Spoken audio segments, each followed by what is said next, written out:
So I told you this earlier, but my name is Jeremy. But people call me a lot of things. I get where you're headed already. But my wife, she calls me her husband. My three girls call me their dad. A handful of people around this place who don't like me very much call me their pastor. And a lot of people call me different things. Like you have titles. You have titles that people have given you. Maybe you're an employer, maybe you're an uncle, maybe you're a friend. Those people call you by a title. The worst part about the title is that every title comes with an expectation, doesn't it? It seems like there's a mounting number of expectations that are connected with the titles we have. Father, husband, uncle, friend, employer, pastor, leader. Man, it just seems like when we think about it, all that expectation just seems to mount on top of us, doesn't it? Well, I don't know about you, but sometimes I feel overwhelmed by it. And then at times like this, where you show up at church online and you feel like, oh, great, another expectation. You are a part of an experience like this where you feel like, man, now there's an expectation to do these things and not do these things. And then sometimes we'll even put an extra one on you for you. Like we'll ask you to serve as a part of an online community or even in person if you want to. And that feels like just a mounting number of expectations. Well, listen, if you've ever struggled with that, I want you to know that the next little bit of dealing with those expectations is going to be very freeing to you. We're not going to put more expectations on you. In fact, we're going to give you the freedom to lean in and to choose what's most important in your life and say no to some things. Give you some freedom to move forward. Let's join Chris. I bet you're going to dig this. Be careful what you wish for. Have you ever heard that phrase? Be careful what you wish for. There's probably not many people, if you've been through single days, and even if you're not married now, there may have been somebody you kind of wished for, hoped for, was shooting for that never worked out. And now you look back on it and you're like, thank you, Lord, that didn't land because they're kind of, crazy now. And you're just so glad you're not in that. Careful what you wish for. I got a friend who wanted his grass to grow and couldn't get it to grow, so he just started doing everything he could read about. He brought in fertilizer over and over and over. He did everything you could do. One day he calls, he goes, I don't know what I'm gonna do. It seems like every second or third day I need to mow my grass. I'm so sick of it. Be careful what you wish for. Some of you may be at a stage of life where you have little babies, and if you have a little baby, one of the things you do is you want them to start doing things. You want them to start sleeping through the night, but way beyond, you want them to sit up, you want to roll over, whatever the things are in baby life. Then you want them to say their first words, especially if it's mama, if you're a mama, or daddy, if you're a daddy. You want them to say their first words. Be careful what you wish for. Once they start, just FYI, they never, ever, ever, ever stop.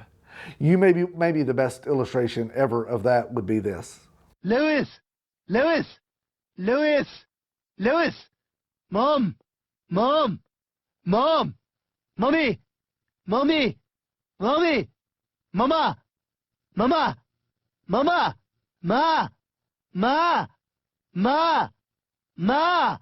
Mom! Mommy! Mama! What? Hi. For some of you, you're like, that is my life right now. It seems like the number of times a day somebody says mama or daddy or whatever your name is in the given day is more times than you could ever respond. And you wish you could just say, all of you, shut up, stop talking, go away. If that's the way it feels for you, this day is a good day for you.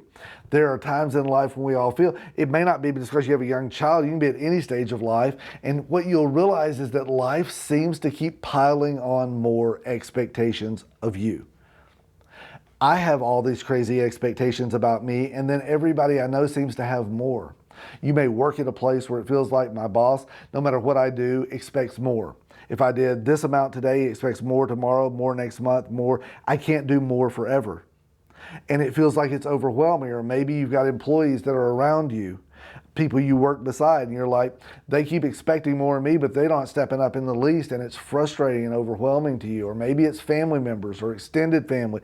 Maybe it's the people that are your friends. Maybe it's church. I don't know what it is, but for many of us, we reach a point where it feels like there are so many expectations in life. There are so many things to do that we can't do it all. If that is you today, that might be the healthiest thing you could ever say. Matter of fact, it's kind of our goal today, to get people to say, I can't do something. Instead of saying, here's 12 more things you need to do, hey, could I just say today, what we want for all of us to land on is this reality, is that I can't do it all. That's a good goal for the day, right? Usually at church, you just go and they tell you what you're doing wrong. I'm just going to try to say that you can't do it all, and it's okay to admit it. We're in a series called Out of My Mind, and it's built on these lies that rattle around in our brain. Actually, sometimes they don't rattle around, sometimes they scream at us all the time. And if we don't get them out of our mind, they're going to drive us out of our mind. The first one, if you've been keeping up with us the last couple of weeks, was the lie that says, I'm done. I've messed up. I'm too old. I'm past my prime. My best days were yesterday's. And the truth was that you are not done. If you're still breathing, God is still working in your life. That is the litmus test. If you're not breathing, take a nap. But if you're still breathing, you're not done. And God gives us all of these assurances. We have to get that lie out of our head. The second one last week, if you weren't able to watch or attend, then go back and view it. It gets to the point where we need to understand that not only are we not done, but that God is still fully involved, and I'm never alone. Sometimes we live in a world with billions of people, or surrounded in a home or at work or whatever, but it's crazy how many people feel so much loneliness in today's world. And where we landed, where Jeremy landed us in that, was so helpful, just to say that God said He would never leave us, He would never forsake us, that we are not alone, that what He has started He will finish, that He will not abandon, that He is with you every day, every minute, that you are not alone. We have to get it out of our mind. Today, the lie is this simple thing, the lie that says, I can do it all. Whatever comes, I'm going to bow up, I'm going to man up or woman up, I'm going to toughen up, I can handle it. And can I just say, the longer you believe that lie, the more it will destroy your life, and the more it will destroy the people around you, their lives. It impacts all of us. And so maybe the best thing any of us could say is, I can't do it all. You can say it. I don't care where you are right now. Say it out loud. It'll be awkward, but you're awkward already before that. I can't do it all. Here's the truth. We're going to land on this morning, that God created you to do many things, but God never intended you to do everything. God created you to do many things, but not everything. Jesus talks about it several places in Scripture. He gives us this one beautiful example in Luke chapter 10. Love this passage. Jesus had some pretty close friends as He kind of toured around His part of the world for about 3.5 years. 3 of them were Mary, Martha, two sisters, and Lazarus. We find several interactions with them. When He came to their part of the world, He would stay with them, eat with them, talk with them, do life with them. And He is coming. I don't know if they had reservations. They put something on their calendar, and they had shared calendars. I don't know how all that worked. But He was supposed to come to their house to eat dinner one evening. And that is the setting for us learning some really important things that Jesus wants us to learn. So in Luke chapter 10, verse 40, we'll jump right into the middle of the story. It says, and she came to Jesus and said, she who? That's a great question. Glad you asked. Martha. Martha came to Jesus. Martha had a problem. This sounds a lot like siblings. It sounds a lot like children. But usually what an adult is a child who just had more birthdays. And so she goes straight to Jesus, past her sister Mary. She goes and tattles on her. This is what she says. She came to Jesus and said, Lord, doesn't it seem, here's a really important word to throw into any sibling squabble, doesn't it seem unfair to you that my sister just sits here while I do all the work? This is so unfair. Tell her to come and help me. This is a woman telling the person who created all of mankind what to do. Doesn't it seem unfair? You better know it's unfair, and you need to tell her to come help me right now. There you go. Kind of a gutsy approach. She is ticked off. Now, you can laugh at them, but you can't tell me you don't feel that way. When you're the one up working and everybody else is watching Netflix, you can't tell me you're not frustrated with that. For me, sometimes I get this little martyr syndrome, and I'm like, I am cleaning, or I am making dinner, or I'm washing, or I'm doing whatever. Everybody else needs to get just as excited about it as me. And when they don't, sometimes you ever rattle things around a little bit just so everybody will know how hard you're working. That was how Martha was. She was in that spot of, you better tell her to get over here and help me. Now, oddly enough, when Jesus hears this, you would think he would say, Mary, get over there and help her. Come on, what are you thinking? But he doesn't land there. What he does begin to teach is this first issue. If you're going to go from this lie in your head that believes I have to do it all, I can do it all, to a healthy place, if you want to go from overwhelmed to feeling that you're empowered to live the life you're supposed to, you're going to have to set some healthy boundaries. Jesus shows us what healthy boundaries are like. Matter of fact, the next words we read, he said, but the Lord said to her, my dear Martha, you are worried and upset over all these details. There's only one thing worth being concerned about. You are worried about all these. There's only one thing worth being concerned about. Well, wouldn't it be great if we could figure that out? What is the one thing in life that is most important? And if I can figure that out, all the rest will find their way. He says this, Mary has discovered it, and it will not be, interesting word, taken away from her. He said, I'm not going to take from her because she has drawn a boundary in her world, and her boundary is something that's healthy for her. And here's the truth of the matter. For you and I, if we don't set some healthy boundaries in our lives, we will find that life will run us instead of us running our lives. What a healthy boundary means is we say no to some things so that we're able to say yes to some things that are much more important. We say no to some things, they may even be good things, so that we can say yes to some better things. That's what a boundary does. Simply put, a boundary it's the line between what you want or should do and what you feel like everybody else expects from you. That's the boundary. You have some set in your life now. They may have been accidental, they may have been assumed, but you have some. The important thing is that we set healthy boundaries, not just boundaries. For all of us, that's a tough thing. It is a firm no that protects a really important yes. If you're not a good no-sayer, this is really hard. And then if you're a really good no-sayer, it's really hard to figure out where to say no. Because some people, it's just so easy. No is the natural. But learning when to say it, where to set boundaries is really important. Typically, those who set the strongest and most healthy boundaries in their life live the strongest and most healthy lives. Boundaries aren't optional. They're a necessity to live a healthy life.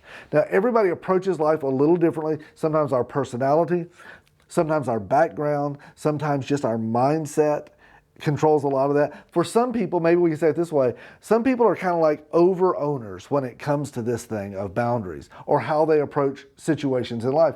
Over-owners, let me describe, over-owners typically love to take over. You drop them into any setting, they're going to take over. They love to be controlling. They love control. They hate to be controlled. Over-owners often feel like they're rescuers. I'm here to fix everything. I'm here to rescue those who need rescue. Not all bad, by the way. That it helps to have somebody in every situation who's willing to step up and willing to rescue. But over-owners go too far with that. Over-owners typically do instead of feel. They're action-oriented. Matter of fact, they usually look down on anybody who talks about feelings. I don't even understand that. Just shut up and do. That's kind of the mindset. Some of you are going, I am married to this person, and some of you are this person. All of us have tendencies. We're not trying to shoot at the over-owners. We're trying to identify them. Typically, there's an issue with over-owners that over the course of time, they become really bitter if people don't do the things they think they should do. We tend to look down on them. And often what happens when that bitterness creeps in is over-owners have a tendency to blow up. When things just keep moving in a wrong direction, there's shrapnel all over, there's body parts. Usually over-owners have to come back and say, I'm sorry quite often, and that's not a healthy way to live. It's good that we say, I'm sorry. It's better if we can keep from having to say it so often. Over-owners. The other side of the coin, the very opposite side, would say this. They're what we call under-owners. Maybe this is you or me. Under-owners tend to fall back into the situation. When they land in it, they'd rather kind of see what's going on, watch other people determine what to do next. They don't take the first step most of the time. They often feel like they need to be rescued. Often they feel a little bit victimized. They feel like this has happened and I don't know what to do. I need help. Under-owners usually feel before they do, or sometimes feel instead of doing. They can tell you how this feels. They just don't know what to do about it, and so they're stuck. They get fight or flight. They're a little bit more flight oriented, or at least stuck. Often under owners say, that is the problem and that is the solution, and therefore I am very powerless. If I'm not the problem or the solution, I have no power to change it. And it is a horrible way to live your life. When you live your life feeling powerless, usually you lose a lot of hope. And you may be in a situation in your life right now where you go, he or she is the problem, and the only fix is he or she, and I feel powerless. And if that's you, I absolutely guarantee you, whether it's your job, whether it's your spouse, whether it's your children, whether it's your parents, whatever it is, I absolutely guarantee you, you are struggling with losing some hope right now. Over owners, under owners, the goal is that we become co-owners. Co-owners show up, they land, they're in the moment. They're not wishing for a moment. They're not trying to control the moment. They have the ability to be fully immersed in this moment. They understand some things, that I have been rescued by God, and God has put me here to contribute to rescuing others. Everybody in the world is not my responsibility. I am not the owner. I am the co-owner. It's God's responsibility, but He has brought these, maybe we say it this way, I've been filled up to pour out, that I am, whatever God has given me, I want to use it to care for others, but it's not because others are my primary responsibility that I am my primary responsibility. But as God fills me, I pour out. What co-owners land on is they feel empowered. They don't feel bitterness. They don't feel powerless, but what they do feel is empowered to live the life. It's the way we were intended to live. There are so many of those issues in life. One of the things, if we're going to create healthy boundaries, one of the things you're probably going to have to do is you're going to have to create a stop doing list. Lots of people have to-do lists. I need to have a stop doing list. When my family was a little younger, we did these a lot more than I have to now. But even now, what you find is that life keeps heaping more on you. Life doesn't ever empty. It usually adds more. And as you do, if you don't have a stop doing list, you're going to struggle. At times with our family, we would have a family meeting. Do you guys ever have those? It's when I would say, hey, everybody, we're going to have a family meeting, and everybody in the family rolls their eyes. I hate that. But it happened, and understandably so, because when my dad said that, I was always like, oh no, what have we done wrong now? But sometimes we would realize that through the course of the last 6 months or a year, we had added, all of the kids were in 2 or 3 or 4, they were in 2 or 3 sports, and they were in martial arts, or they were in whatever the next thing was, cheerleading or whatever. And we keep adding, and then we've got jobs, and we've got lives, and we've got hobbies, and we've got friends, and we've got family beyond this. We can't do it all, so we're going to have to stop. Maybe it means that we're going to stop that or that. You can do 2 instead of 3, a stop doing list. That's required. If you don't understand a stop doing list, you're going to struggle. The second thing you can do is understand there is a purpose for this season of your life, that every season is not the same. If you've got little kids, I heard a guy the other day say he had this whole gaggle of little children in his home and a really full-time plus job, and somebody asked, do you have a hobby? And he was like, are you on drugs? Hobby. My hobby is I've got a gaggle of family and a really full-time job. I don't have time to breathe. And that may be where you are in life. And if it is, can I just say this? That is a season of life. I sure understand. You need to make enough time for you to stay healthy, but it will be demanding, physically demanding. You got to watch over them, clean the clothes, do this stuff. It's nonstop. I will say this, it gets better. It doesn't get less complicated. Some of the physical stuff gets easier. You may go a little bit more crazy the older your kids get, but it does get better. But in this season of life, it may require a different set of boundaries and a different set of stop doings for you than it does in the next. Just because it's that way now doesn't mean it'll be that way forever. Maybe kids aren't even a part of your situation. Your life may be completely different. That's just one example. You know what? If kids are your deal and this is that stage of life and you're raising your kids and they're completely consuming, can I just say this to you? Don't lose heart in that though. Don't underestimate your importance. They'll have a lot more experiences. They'll have a lot more coaches or teachers or people who breathe into them, but they'll only have one dad. They'll only have one mom that can be what you're doing right now. Don't underestimate your value. If you're not parenting at all, don't underestimate your value in your world either. Every situation in life will require us to have some start doing, some stop doing, some boundaries that are put in place. The truth is, we just need to remember that God calls us to do many things, but He doesn't call us to do everything. That's the first thing. We need boundaries. Second thing is that we're going to have to This one sounds so lame in a Christian talk. We're going to have to be willing to put God first in our life. Yeah, it's a church thing. Who would think that was coming? Maybe you remember this. Back when in the day, I remember this. This is called Stretch Armstrong. My wife told me that this wasn't dressed enough, so maybe I'll do it this way.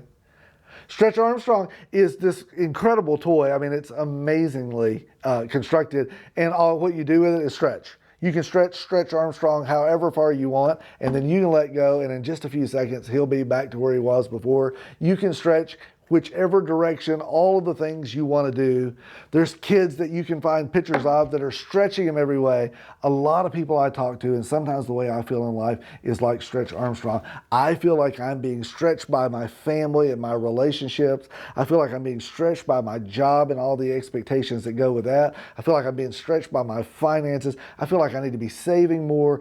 Saving more for college may be your deal, for retirement may be your deal, to survive life. He's like, saving, I'm just trying to survive this month. You feel stretched, maybe stretched by God's expectations of you, stretched by your own expectations of you. Some of us are being stretched by our parents' expectation. Our parents may not even be alive anymore. It is what many of us feel, that how can I do it all? And the reality is I can't. But if you're like Stretch Armstrong, you're going to have to understand we reach a point where we recognize we can't do it all. It's like Bilbo said to Gandalf in Lord of the Rings. He said, I feel thin. I feel stretched. I feel like butter scraped over too much bread. It's that feeling is there's just not enough. If I do everything everybody expects of me, I'm going to come up short. It's impossible. Part of that means if I'm going to deal with that, I'm going to have to intentionally and regularly give God my attention. Some of you are doing that this morning. And by the way, way to go. On a holiday, no less. Double points for you. Way to go. Big applause. When you give God time, focus, energy, it is healthy in restoring what's inside of us. It is building a boundary in your life where you say, I'm going to prioritize God over other things. It's not over bad things. It's putting the most important thing in place, even over important things. And it's hard to do. It all sounds easy. When we read the story of Mary and Martha, if we jump backwards in the story just a little bit, it says it this way. It says that Mary welcomed him into her home, and her sister, Mary, sat down at the Lord's feet, listening to what he taught.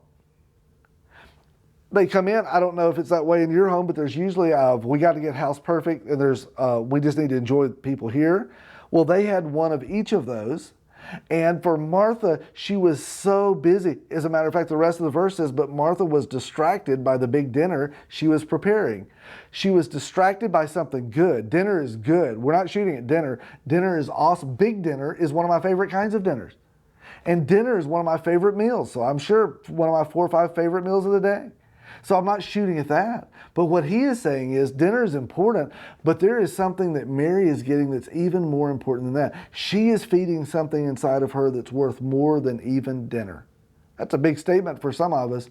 But he was saying if you put God first, the dinners of this world will find their way. But if you don't put God first, all the dinners in the world will not offer you what you need. It's interesting. He put the word distraction in there, and I think the word distraction so fits our world today. You know what distraction does? Distraction causes us to lose traction. It is when we focus on what's important instead of what's most important, what's good instead of what's best. Distraction causes us to lose traction in our life. You may be feeling that. It is so hard. It's like the big boy deep end of the pool to try to figure out. It's not something you teach your 4-year-old to discern this. It takes some maturity to help decide, how do I draw lines of boundaries? How do I put God first in those things? Don't let the many things distract you from the one thing that gives you everything. Don't let the many things distract you from the one thing that gives you everything. And here's the truth. A lot of things will give you something, but only one thing will give you everything. When Jesus came, he said, I am the way, I am the truth, I am the life. I'm not one of many things. I am the one thing that can give you everything. Truth of the matter is that Netflix can give you entertainment, but it can't give you everything. That social media can give you connections, but it can't give you everything.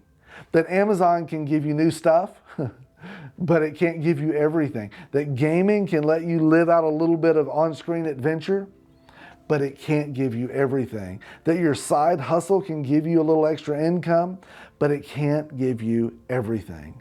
That news can give you information. Well, theoretically, news can give you information, but it can't give you everything. The substance that you go to when you're feeling bad, it can give you a minute of relief, but it can't give you everything.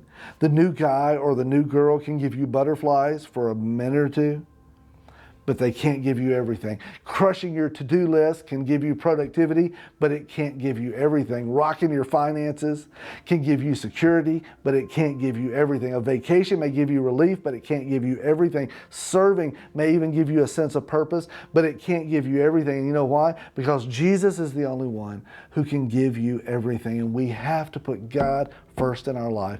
Outside of that, what we get is big promises and small deliveries, or big promises with temporary landing points. And for a lot of us, that's what we feel. We fill our life with whatever our next thing is, our hobby, our pastime, our work, our to-do, whatever it is, but they all leave us feeling empty, hopeless. And when that happens, we need to understand, we need to set some boundaries. We need to put God first in our life. Protect your times with God. Mary sat at Jesus' feet. That's just a way of saying she took in what he had to offer. It's why we do Sundays at Journey 51 times a year. We show up and do it. The reason we do that is because we feel like it's an important priority. We don't feel like if somebody doesn't come to church, they're going to go to hell. If somebody doesn't watch the church service, they're going to go to hell. What we do feel like is most healthy people incorporate that into their lives. We don't say everything is an excuse for why not to be a part of that. What we say is church is an excuse for everything else we're not going to do. That we put certain things first. We prioritize the most important. If I care for my soul, then I can care for everything else. But an unkept soul means an unkept life. There's a guy by the name of Robertson McQuilkin. Years ago, he was the president of Columbia Bible College. I remember reading his story. It was kind of moving to me. Not because of all the good things he had done, but Robertson is his name. His wife's name was Muriel, and Muriel had Alzheimer's, and as she continued to get worse, he decided to step down from his role as president of the college to care for her full time. And it really confused a lot of people. He was very loved, very renowned, very respected, and they didn't want him to leave. And people kept asking him, well, we'll get a nurse, we'll get caretakers, we'll do all that. And finally he reached a point where he said the only time that Muriel is calm, the only time when her faculties seem to be about her is when I'm with her. They lived about a mile from the campus, and he told the story that some days she would walk 5 to 10 times from her house to his office because she was so desiring to see him. He said one night he came home and was helping her get changed, and her feet were bleeding. She had walked so much that day. And he landed at a point where he said, if the only place she can find solace, if the only place she can be calm is with me, then it would be my privilege to adjust my life to prioritize her. I tell the story not just because it's some heartwarming story, although it is. I mean, it is the most beautiful picture of caring for someone you love. But in the end, it's exactly what God says to us. He says you can't do everything, and if you can't do everything, make sure you do the most important thing. And what most of us will find, if we will practice it, is that sitting at Jesus' feet, undistracted time with God, is the only time when we can find the everything we need, but we keep looking for it everywhere else. Usually it is the last thing. So we need to set healthy boundaries, and we need to put God first. We don't need to let distraction cause us to lose our traction, mainly because of this, because God calls us to do many things, but He never called you to do everything. And if you are overwhelmed and would love to move to empowered, then recognizing you aren't responsible to do everything is a freeing moment for you. May the God who brought you into this world, who intended a life that was empowered and full, may He give you peace when you sit with Him. May He give you boundaries that would give you balance in your life. May He empower you to live the life you are called to live. I hope you experience that this week.